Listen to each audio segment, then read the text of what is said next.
Hello, I'm Robert Lunte, founder of the Vocalist Studio. When you purchase the Vocal Athlete Package, when you invest in my 2 top training programs, Mojave Audio is going to send you this microphone, the MAD, the smooth alternative, this hand-built, beautiful, well-crafted microphone for free. No kidding.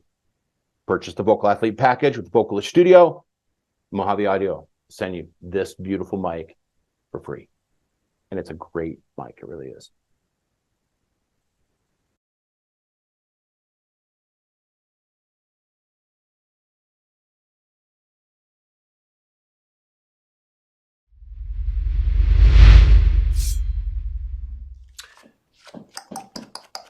What I'm going to do is we're going to do some alignment work. Okay, and when I say alignment, I mean that I'm going to align the elements of what we call an onset package. So what's an onset, Rebecca? Pop quiz. Onset. What's an onset? I don't know. Okay. Onset just means the start, the beginning. Okay. When I'm singing or speaking, however I start that phonation will influence the quality of the phonation that follows within that same breath until I have to stop and take a breath. Okay. So if my onset is bad, then what will follow will inherit or carry through a bunch of bummer stuff. If my onset's good and nicely aligned, it would get good. So one thing that we do, it's kind of like a warm-up. Okay. But it's got warm-up qualities to it, but it's also to get you thinking about all of the physical and acoustic elements in a phonation, sort of in slow motion, so you begin to think globally about everything that it takes to get your voice going. Now, for a public speaker, this could be helpful as well. So let's just play around with something, okay? In my training program, I have 8 onsets. I've given them names. For the first one, the most basic one, the one we'll play with today is called the track and release onset. The track and release onset. This is tracking, okay? To track is to buzz on a nasal. In English, in phonetics, there's 3 nasals. And M, N, and Ng, right? Okay? Just so happens that if we buzz on nasals, it tends to be a fantastic semi-occluded phonation, or it creates back pressure on the vocal folds, does a whole bunch of scientific physics stuff that makes your voice healthy and warms up. All right? Okay. Okay. So this is a track and release onset. Onsets exist on notes. Okay? So I'm going to do a track and release onset on middle C. All right? This is a bad one. Okay, so this is purposely bad. All right.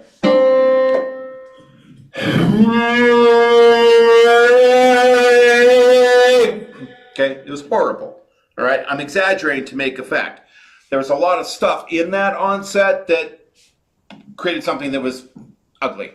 1, here's the onset package components that I want you thinking about. 1, the pitch was way off. It was way flat. 2, the resonance was down in my throat. It wasn't forward in a favorable position and where we would want to go if we're going to publicly speak or sing. Okay. 2, when I was buzzing on my nasal, we talked a little bit about that. It wasn't done well, sort of half-assed. I didn't lay on it long enough. I just kind of jumped off it too quickly. I didn't really get it going. And then when I released my release of sound, we call those vowels. Okay, it's a vowel, not the kind of vowels that are in my book, like literary vowels, but a vowel in singing, vowel is sort of synonymous for sound color. All right, so these are 5 singing vowels or 5 sound colors. Hey, okay, colors, audio colors. The color I released, the vowel I released on my onset sucked. All right, so now I'm going to do a good one. Okay. Just to refresh your memory, here's a bad one again. It's horrible. Now I'm going to do a good one. And I'm going to think about these components in my onset package to make it much better.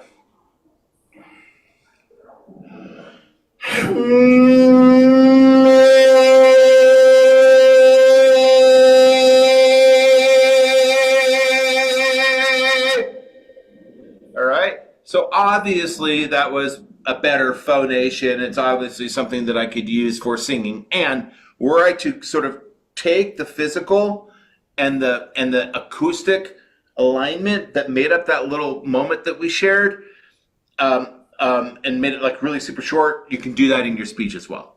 Okay. All right. So then the question you would want to ask is, well, what are those components of the onset package? And that's what I want to teach you right now. And then I'm going to ask you to do some onsets. Okay. Okay. One, we need, you're sitting down, I can tell. So what I want you to do is I want you to sit up straight. Okay. So we don't kink the hose. Okay. Let's get good posture. That's one. Two, we're going to take good, deep, low breath. All right. I get the sense you've probably done some yoga, you've probably done some core breathing, you seem like the sort of cat that's done that sort of thing. So do a nice, deep, low breath for me, please. Yeah, just inhale.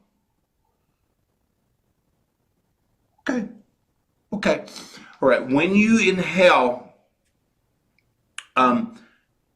for speaking and for singing, don't lift your chest or your shoulders. Don't do like this. It's very inefficient. It creates tension creep. So try to keep it low in your core, below so around your rib cage. Okay. So watch me. Watch me.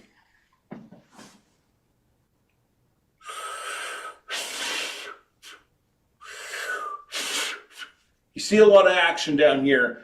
Not much, if anything, up here. All right. So I want you to try to just play with taking some deep, be conscious of it, and sometimes that's all you have to do. Nice, deep, and low breath, please.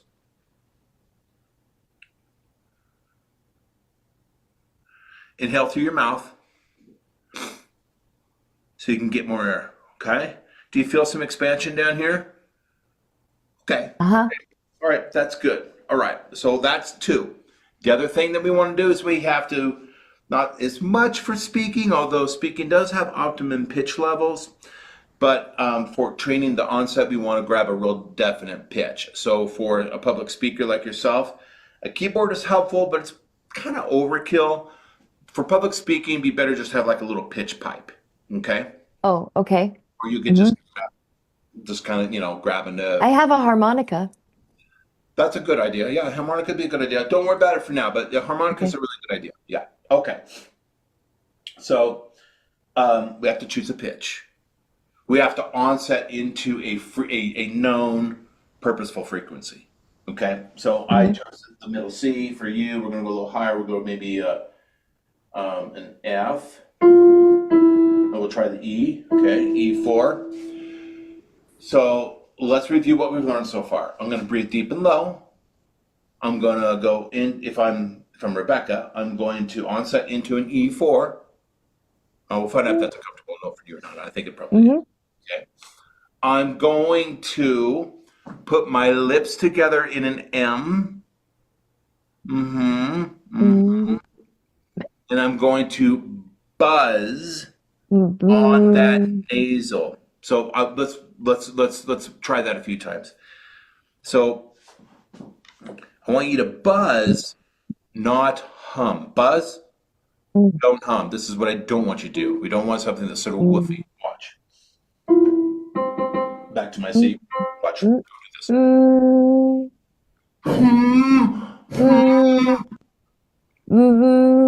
Nope. That's what I don't want you to do. That's sort of woofy. What I need you to do is make your lips tickle and vibrate. Check it out. Watch. Come on. Watch me first, and then you do it. Okay. I'm gonna put a little smirky smirk in my mouth here. Okay. That helps because I'm gonna put a little smirky smirk, and then I'm gonna do the note on an M, but it's gonna be a buzzy M. Make your lips tickle. Watch me now. Watch.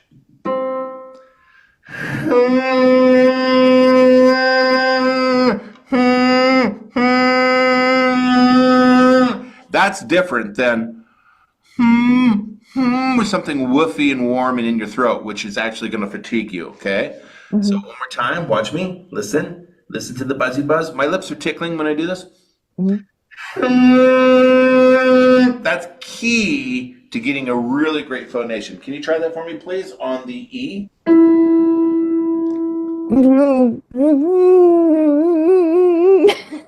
Yep. All right. That's the idea. Let's make it a little bit better, okay? There's a sort of an inclination to try to put some vibrato in there. Not right now. Not on these onsets. Not when you're buzzing on an M. We're not singing. We're just lining up the physics and the physiology, okay?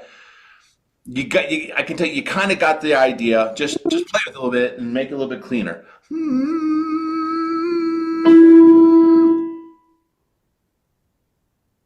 Go ahead.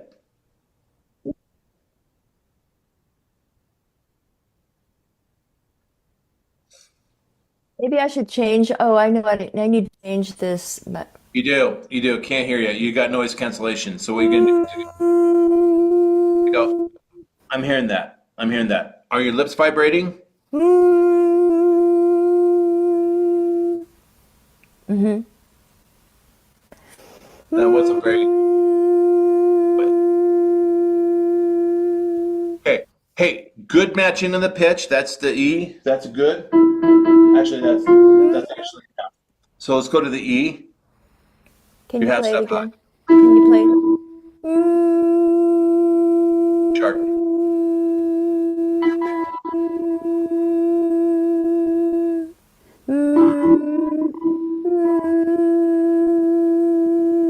A little sharp but close. Okay, that's so. I don't want to belabor that too much. Um, are your lips vibrating? Mm-hmm. Mm-hmm. More smirky smirk. There you go. There you go. There you go. Okay, so we're gonna. There's a fancy word for doing this. It's a thing. It's called semi-occluded phonations. Okay, and people are when they go through voice therapy, like they're learning how to talk again. This is Uh-huh. something that you make them do and stuff. Okay, all right, but that's been great for singing too. All right, so that's great. So we're gonna do a semi-occluded phonation. We're gonna buzz on the nasal with air on a pitch, right? Okay. Next in our onset package, that I want you to put sort of a puppy whimper into that buzzy M. Okay, so it's not only a buzzy M, but it's a buzzy M with a whimper. Listen, without which it's really cry mode. It's called cry mode. We're going to thin out the vocal folds, and there's again some physiology around that. I want to get into the weeds there, but I'm just going to sort of whimper into it. Watch without the whimper.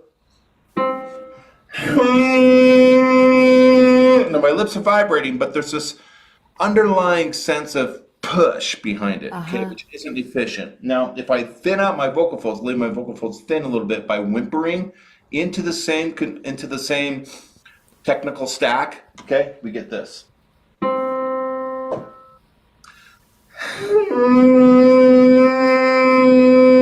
I'm kind of crying into it. Product A, without cry mode, just sort of bluntly pushes forward versus I come in from the top, I thin out and I whimper into it. Okay, next step would be to release the product, release the vowel. So you've walked through this whole workflow with me. Now watch what happens. I'm going to release this vowel. I'm going to release the vowel without the whimper. Okay, just note the sound color that's produced.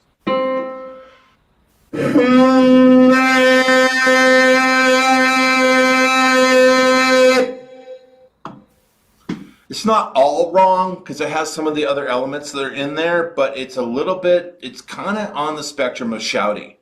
Okay? Uh-huh. And I can guarantee you with that kind of sound pressure that comes out of that configuration, I'm not going to be able to get any high notes. I'm not going to be able to amplify in a big arena if I'm speaking. Okay? Now I'm going to whimper into that note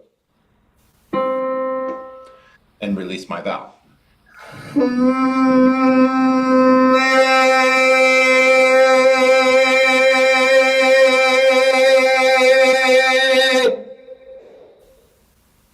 Much silkier, much sort of thinner and more floaty. You hear that? Yeah, it's a little distorted because of Zoom Yeah, and then it's cutting out a some little bit. echoey. Yeah, it's a little bit echoey too. Can you hear it? But I can hear the difference. I can hear the Okay. difference. All right, good. So now what I want you to do is I want you to put together your on-set package, and this is something you could do to warm up right before you speak. Okay. Okay. Okay. So let's go back to this E. All right. Be thinking about these La la elements. la la. Good. Breathe deep and low. Bring your lips together into a smirky smirk. Make them tickle and buzz on an M until I tell you to. Hang on. Oh, I didn't say go yet. Okay, so we're going to do an onset into the E. And what I want you to do is I want you to think about the workflow. So that's what we built here is a workflow. So I want you to think about step 1, step 2, step 3, step 4.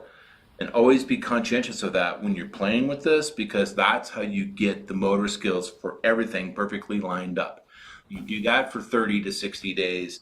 Every time you open up to speak or sing, you're going to have all those elements lined up. That's where we're going with this thing. Okay? All right. So let's let you turn you loose on this. So you got to reminding you of your workflow. Take in air, match your pitch.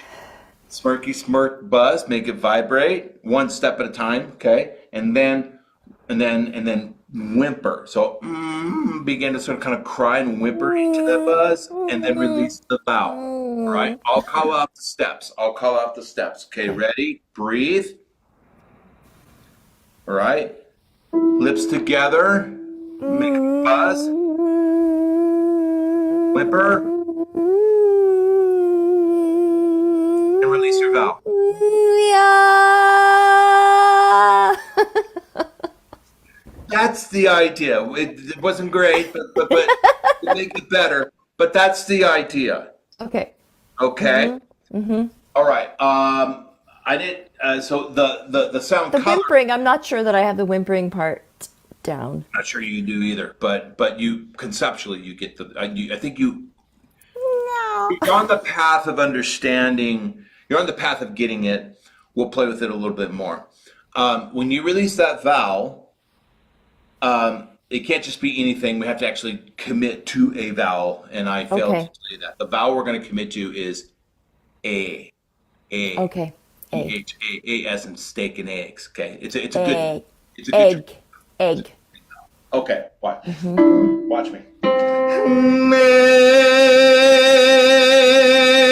Okay, that's the same onset, just a lot faster. You notice that my vowel is A.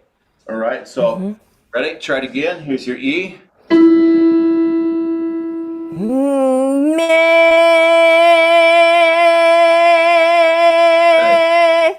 Nice. Yeah, it's not pretty decent. When you release your vowel, I want you to show your canines. I want you to lift here, okay? Okay? Okay. We have a name for this in my program. It's called a snile. Do you want to know what a snile is? It's a smile and a smirk. Very close, very close. It's a hybrid between a smile and a sneer. Okay. I invented it. It's called the snile. There's a photographer that combines I forget what it's the same thing with the eyes to get a good photo. It's called I'll have to think of it, where you kind of lift your lower lids, like you don't go like this and you don't go like this, but you find a happy medium. It's the same thing that you're doing with the voice. Yeah. A smize. Yeah, a snile. It's a snile. Nile. It's in the book. There's actually a video on all about the snile. You need to improve your snile. Show more canines when you release your vowel. So you're shaping an acoustic space, right? So when you shape your vowel, Yes. lift your canines. Let's see more white. Okay, ready? Go. On track and release onset, please.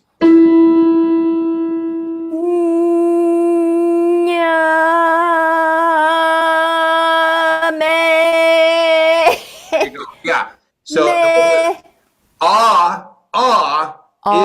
is a sound color that's worthy of training on, but for now, May. I forgot we were doing May. Okay. no. So that's why we're doing this, is so you don't forget. You don't forget. So when you start working on these onsets, May.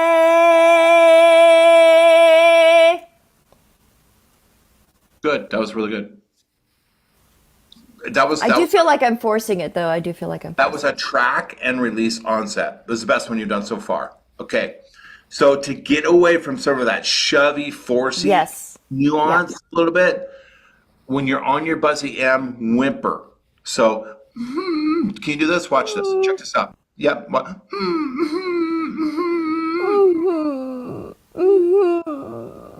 Don't go so far that it becomes method acting. Okay, just a little bit.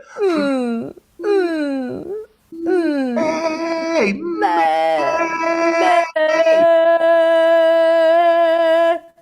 with an embouchure.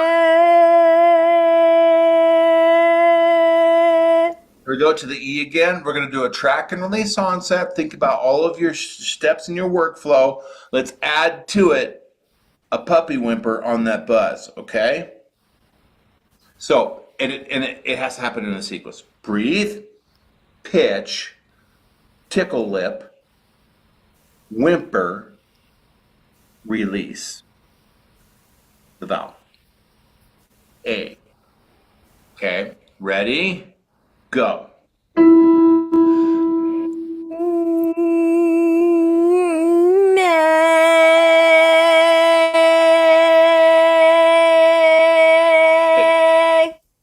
Not bad. When you get to that vowel, you got to get to the snarl immediately. Uh-huh. Uh-huh. So Okay. it's common. You kind of gave us this. Yeah. Because I was trying to do the whimper. And then you kind of, students do that. So watch me. Okay.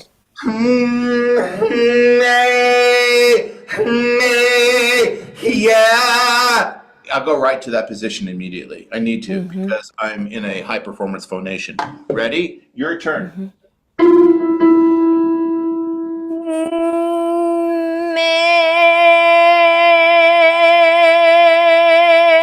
Nice. Yeah. Okay, so then that's a track and release onset.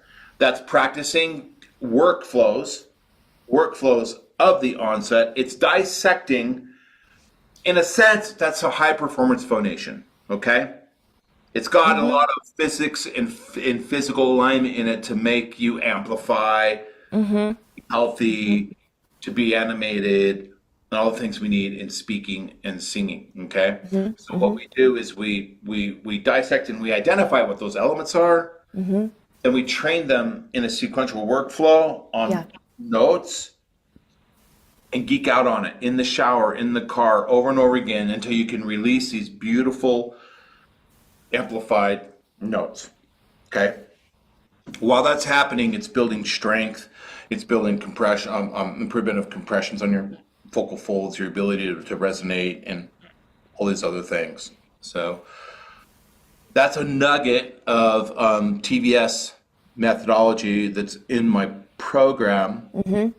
There's 8 onsets when you really start geeking out. You can do like all kinds of different things that are designed to build different elements of your voice. Uh-huh. Well, And yeah. what happens typically, what have you seen when people age and their vocal cords? What changes do you notice? If you are remaining, well, if you don't smoke, don't drink, and remaining healthy, and you practice a lot, which is not most people, but you can go well into your 50s and 60s and sing pretty damn good. Okay, it's a physical system, all right, and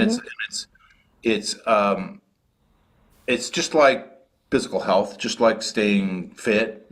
It's not. This is a workout. This is physical. This is physical. Sure. Yeah. Okay. So I just want to preface what I'm about to say by saying, if you stay healthy, you can always be singing pretty darn good. I guess maybe it might break down in your 70s and 80s, probably, but you're good. You can take it into your early 60s. However, Well, I'm already in my early 60s. okay. Well, however, the older we get, a large part of the puppy whimper thing that I showed you. Yeah. Sometimes we call that cry mode. Its purpose, it does several things. One of the things that it does to the anatomy is it makes the vocal folds thin out. Okay, so this is a metaphor for vocal folds. Is my vocal Uh-huh. folds, right? It makes the vocal folds elongate or Uh-huh. thinner. Okay. Okay. When we do that, you get that more silkier, prettier sound color that I demonstrated. Um, Oh. and you get more compression. Your vocal folds come when you stretch it out, it increases the compression, the adduction on the vocal folds. So that's good for singing and for speaking. Remove Oh, removes really? windiness. Yeah, removes Oh. windiness and the It sound removes what? It removes what? removes windiness. Windiness. Look, Okay. look, look. When I thin out my vocal folds, okay, when I thin out my vocal folds, Yeah. do they begin to squeeze each other more tauntily? Does it, or okay? And as I release my vocal folds and I bring them back to a resting position, there's less compression. Would you agree? Uh-huh. Yes. Okay. Same thing with my vocal folds. Okay. If I thin out my vocal folds and elongate my vocal folds with Uh-huh. the puppy whimper, I'm going to get more compression. Okay. And that's going to Okay. help me sing with more endurance. I'm going to last longer and speak with more Oh, endurance. It's also going to wow. help remove any windiness in my voice. Ah, okay. Yes. Which, as people age, they sound more windy. Most people. Yeah, many do. But if you were conscientious of this technique, you Uh-huh. can remove that pretty easily. What about people? What about affects of the voice, such as vocal fry? That would be where the vocal cords would be very, very relaxed, right? Yeah. Yeah, good call. Vocal fry is in academic circles, it's called pulse mode. Pulse mode. Pulsing mode. Uh-huh. Uh-huh. And so the vocal folds are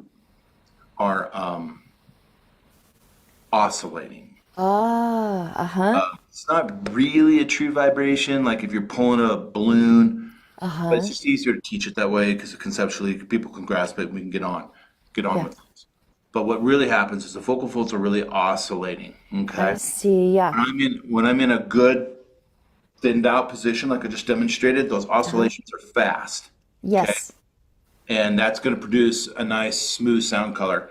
Vocal fry is an oscillation that's so slow that you can almost feel the folds. You can kind of hear the folds flapping. Uh-huh.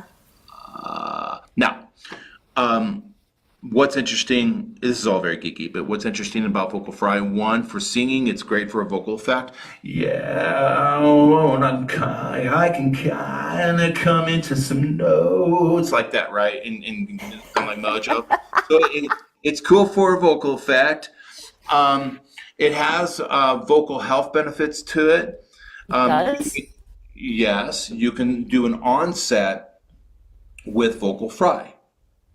And it just so happens one of the 8 onsets that I was talking about is a vocal fry onset. And we call it the pulse onset. Pulse onset. Can you believe that? Wow. Because it has benefits. So this is the pulse. You just walked into this. This is the pulse and release onset.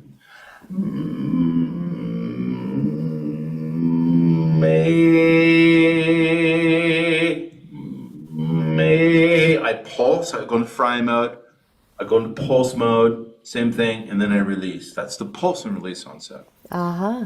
And what Often is that? What would you use that for? I mean, to get rid of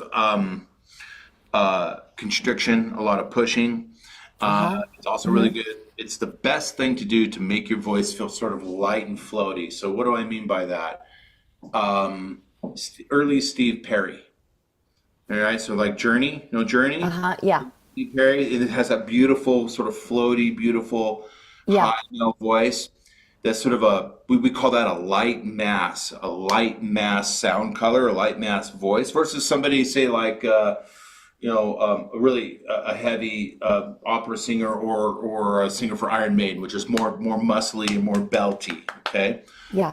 so pulse and release onsets are really great to get the voice warmed up and aligned for light and floaty air supply journey REO Speedwagon kind Uh-huh. of. Yeah. Yeah. Who do you think had the greatest voice of all time, in your opinion? There's many greatest voices of all time. There, at some point you become so great. At some point you become so great that um, that you're unique, and greatness is defined by a lot of different colors and a lot of different things. Yeah. It would be sort of childish for me to say, well, there's one great voice. Oh, maybe Yeah. Pavarotti or something, but that's sort of like the obvious answer. But you can get to a level of greatness, and there's a fair amount, there's a fair crowd out there that are all sitting in great. Yeah, that's true. Like Freddie Mercury is one of the greats. This is one of the greats. Steve Perry, Rob Halford. I'm a rocker, so Rob Halford from Judas Priest, James LaBrie from Dream Theater, Steve Perry, of course, Jeff Tate from Queensryche. So these really great sort of like rock opera type singers. Freddie Mercury was like that. Yeah, greatness is not. I guess there's greatness as far as the public and the media are concerned, and like stardom greatness is a Yeah. is a kind of greatness. Um, Michael Jackson, the greatest of something, maybe, Yeah. Yeah. whatever. Okay. But then there's greatness based on sort of aptitude and technical skills. So by definition, greatness by definition of aptitude and capabilities and technical skills, there's a big crowd. Yes. Yeah, there is. And growing all the time. My name is Robert Lunte. I'm the founder of the Vocalist Studio. My team of international coaches and I have produced the world's most popular and effective online courses for vocal training. We have over 100,000 students from all over the world in 175 different countries. And I've been coaching singers and voice coaches for almost 20 years. I'm super excited to offer an online course that will help you to develop chest voice tone or belt voice on high notes. Students who commit to practicing the techniques in this course will receive the following: over 60 video lessons with 8 hours of training content. This includes high definition video demonstrations of every workout performed by me. That enables you to train right over the videos. You're going to get pre-recorded solo piano workouts as well to train with. You're going to get vocal workouts that are specifically designed for the singular mission of training the motor skills and the strength required for belting in the head voice. There's a free companion ebook that comes with the course. And last but not least, a specially built quick access training page that enables students to get out of the course and into the training routines quickly. You can do this. Get started. I'll be here with you every step of the way. See you on the inside.